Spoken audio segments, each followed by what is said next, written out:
Hello everyone, how's it going? I'm here in the clinic, ready to share another super interesting procedure with you all. Today, I'll walk you through the step-by-step process of treating a patient with a chronic ingrown toenail.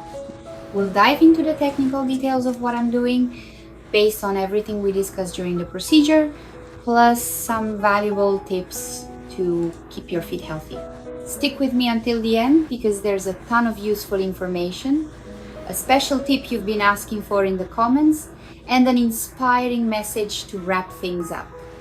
Let's get started. Today, I'm working with a patient who hasn't had treatment for an ingrown toenail in about 5 months. He told me he let the nail grow out a lot, thinking it would prevent the ingrown issue. But, as I always explain, that doesn't always work. It all depends on the skin's anatomy around the nail and the history of problems with that toe. In his case, the skin on the side of the toe is much thicker than usual due to multiple inflammatory processes over time. This makes the skin so sensitive that even with the nail growing outward, it still causes discomfort and inflammation. So, what am I doing now? First, I closely examine the patient's nail. It has a very pronounced curve, shaped like a fan, which is one of the trickiest types to treat. This shape causes the nail to press against the surrounding skin, leading to pain and persistent inflammation. Patient, everything okay there?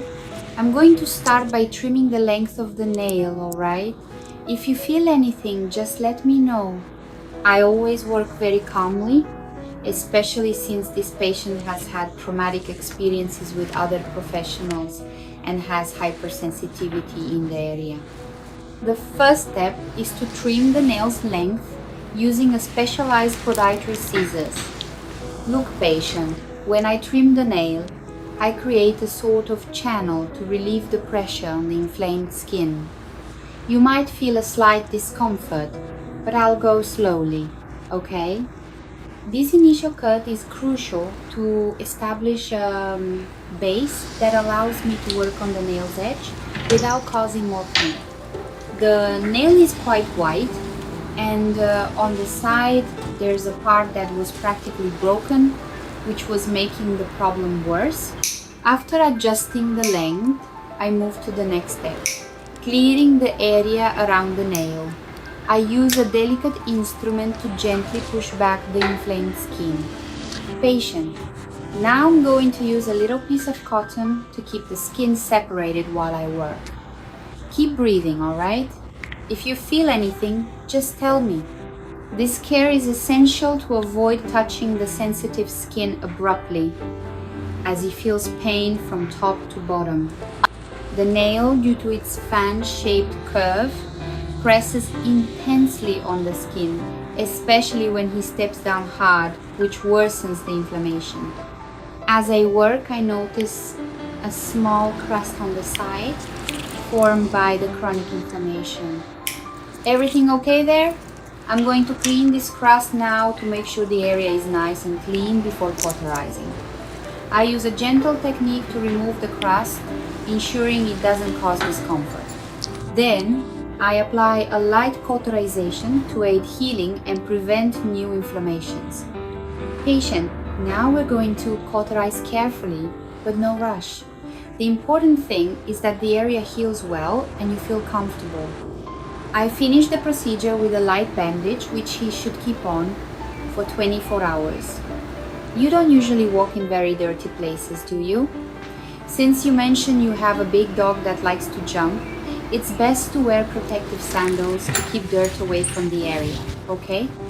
I also recommend a healing oil for him to use at home. This oil will help with healing and you don't need to keep the bandage on after the first 24 hours. Just keep the area clean and apply the oil properly. I want to take a moment to talk about the care and empathy I put into every appointment. I know that treating an ingrown toenail can be uncomfortable, especially for those who've had painful experiences or have a long history of issues like this.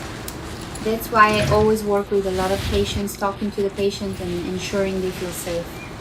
Patient, if you feel anything, just let me know, okay? There's no rush. The important thing is that you leave here pain-free and with a well cared-for foot. And for all of you watching, my goal is always to bring well-being and health to everyone's feet. After all, taking care of your feet is taking care of your quality of life.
While we're at it, where are you watching this video from?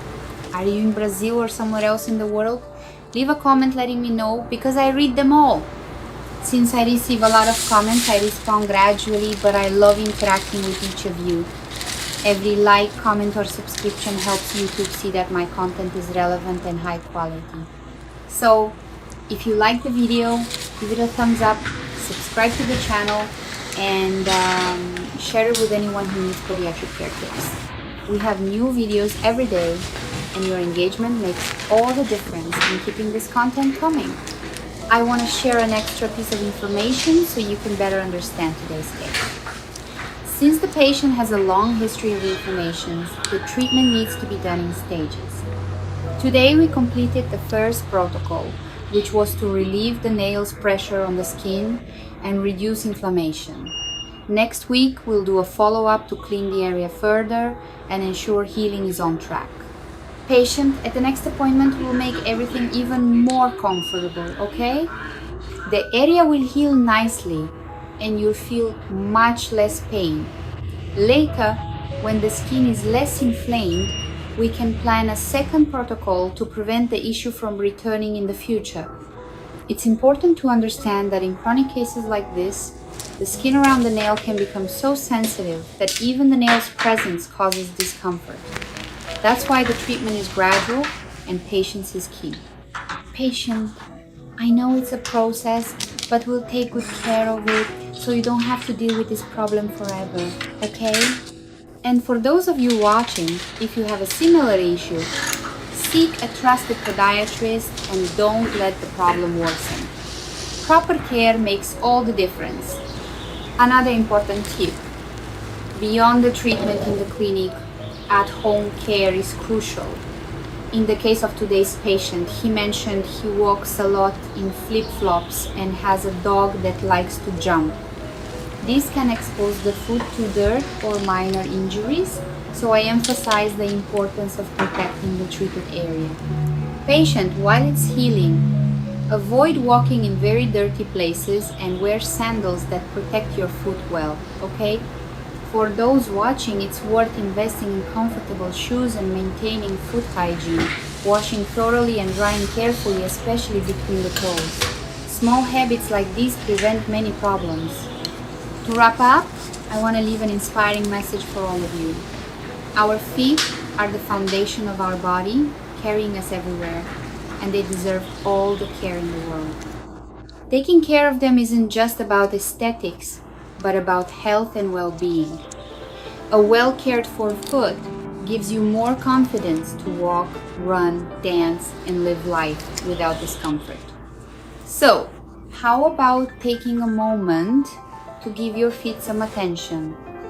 Whether it's with a podiatry appointment, a moisturizing cream, or even that spray I recommended, every small gesture counts.